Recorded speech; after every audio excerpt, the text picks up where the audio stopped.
Good morning, ladies and gentlemen. In this video, I will be presenting our work on 3D probabilistic segmentation and volumetry from 2D projection images.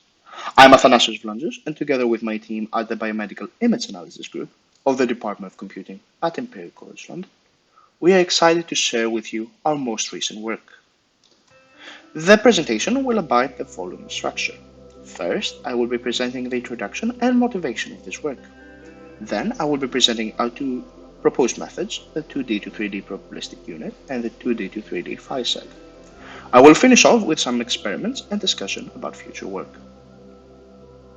As you all know, having a CT scan is not a trivial business. It is expensive, and if you happen to live away from a big city or in a remote place, having this examination could mean that you have to travel a great distance or pay a hefty fee. But CT scans can be illuminating. They can help extract biomarkers that indicate potential pathologies. They can help with diagnosis, for example for pneumothorax, and many more. But many people don't have the means to pay or travel to a place where they could get a CT scan. On the other hand, X-rays are cheap and abundant, but they are not as illuminating. So we are posed with the following question. We are able to reconstruct an X-ray from a CT scan, given the means of projective geometry. But can we do the opposite? Can we reconstruct an expensive CT scan from a cheap X-ray and benefit from it? The answer is a resounding yes. In this paper, we extend probabilistic segmentation to reconstruct 3D structures from 2D images. We evaluate deep learning on a hard inverse computer vision problem, and we show how to adapt our methods for unsupervised domain adaptation. We boast fast convergence and real-time inference. The data that we will be playing with come into two shapes. One is a 3D CT scan, and the other one is a 2D reconstructed radiogram. We extract the DRR by means of projective geometry from the original 3D CT scan. Before we move on and present our methods, we have to take a certain amount of considerations. X-rays, being projective, are essentially the shadow of the body. You have the light source, the X-ray generator, you have the object, which is your body, and then you have the screen where the X-ray image will appear on. Projections, by their nature, are an information-destroying function, because many points from the original body map to a single point in the 2D version. Thus, it is impossible to invert with high accuracy and confidence this process. That means that a probabilistic approach is needed to give upper and lower bounds to inform us of where each point might be lying. Our methods come in two forms, the 2D to 3D unit and the 2D to 3D Phi-Seg. First off, the 2D to 3D unit. I will not insult your intelligence by explaining you exactly how a unit works, because I'm pretty sure you already know that. I will just highlight the differences to the standard unit. First off, we have the structure reconstruction module here on the left. This module is used to learn 2D to 3D reconstruction by the means of transpose convolutions. We choose this as transpose convolutions have been shown to perform better. Our next method is based on Phi-Seg, proposed in the last year's MICAI by Baumgartner et al. This is a 2D segmentation network that follows the probabilistic rules. As input, it uses a ground truth image and the input to be used during inference.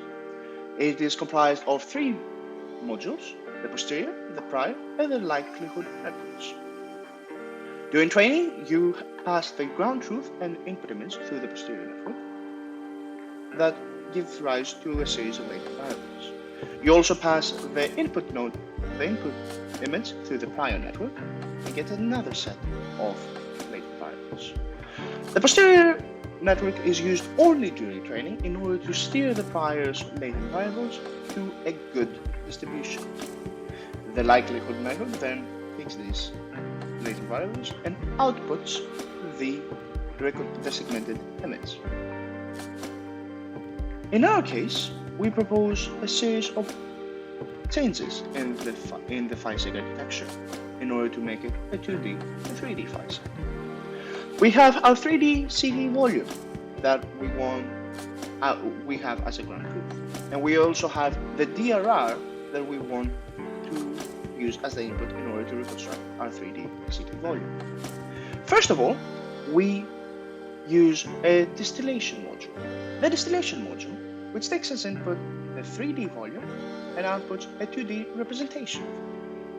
It is essentially the inverse of the reconstruction module that we used in the 2D to 3D unit.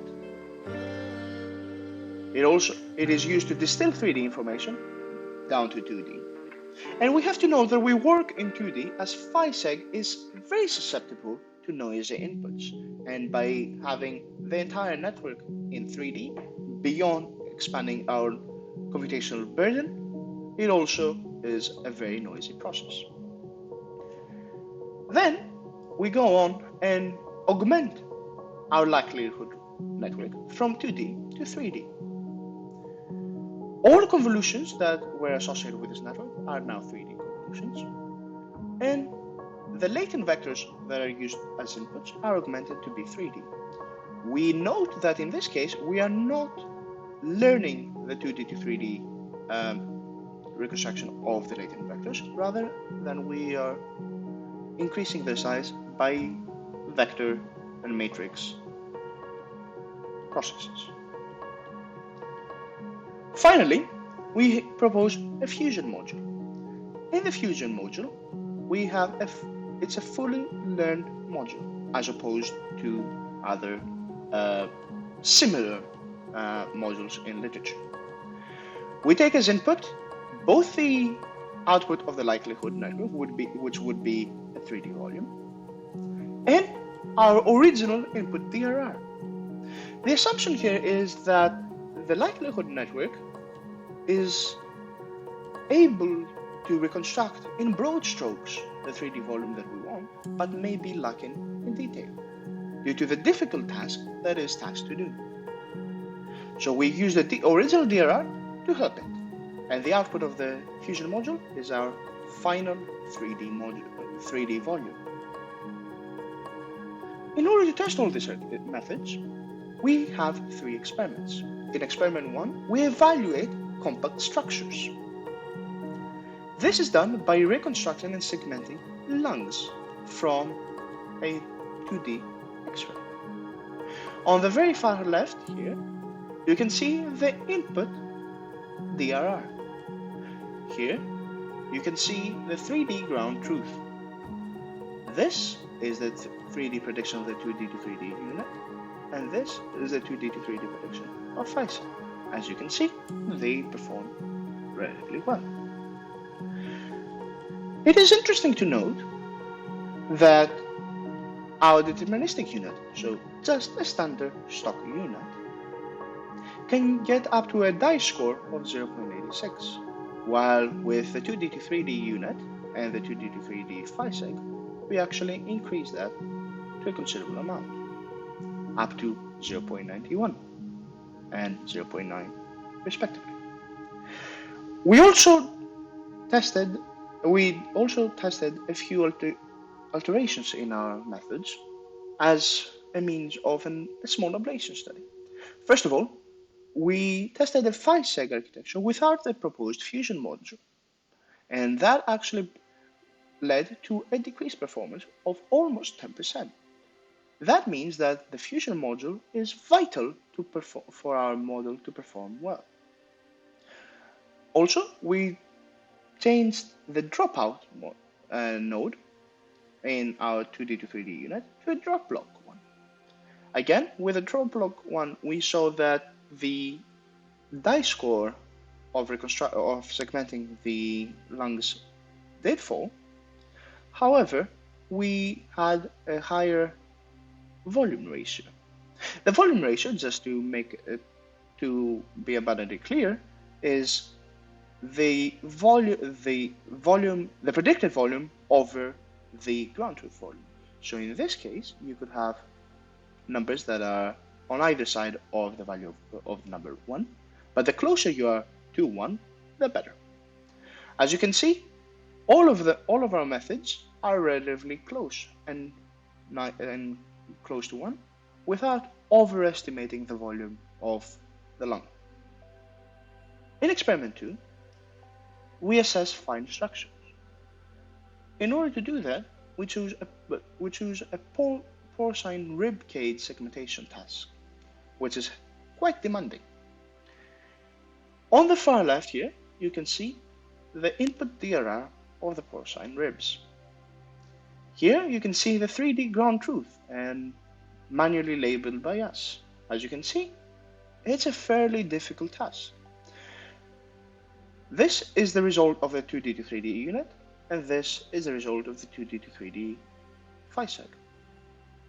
All of our methods, even the deterministic unit, have trouble in this task, as fine structures like this penalize the dice score severely, even due to small errors of just 1 pixel.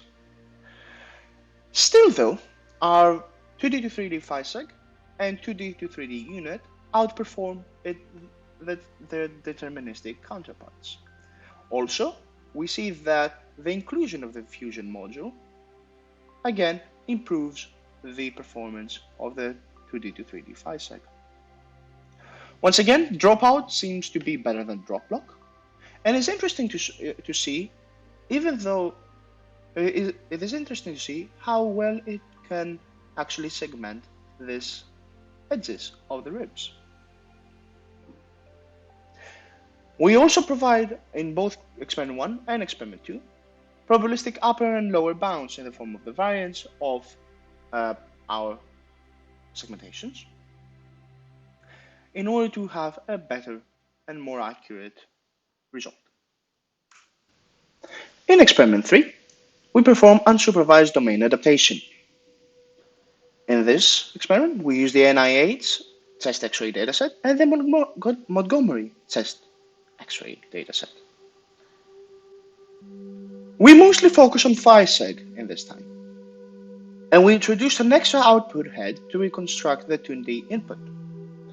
This head actually shares its layers and weights with the likelihood network, but have an extra few layers to just bring the output into safe reconstruction.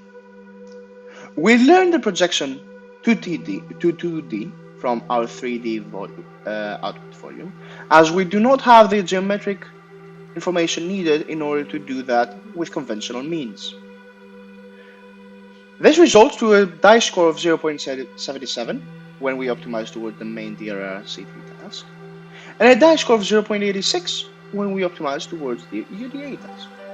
It is important to note that information is lost during the projection from 3D to 2D, which explains the decreased performance in this UDA task.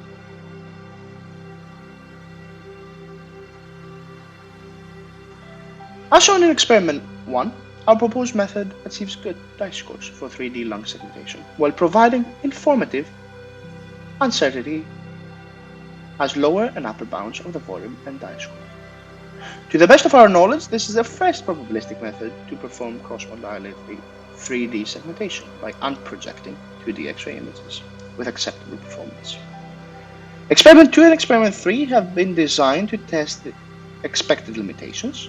In Experiment 2, we observed that the prediction of fine extraction can work, but with varying performance for either method.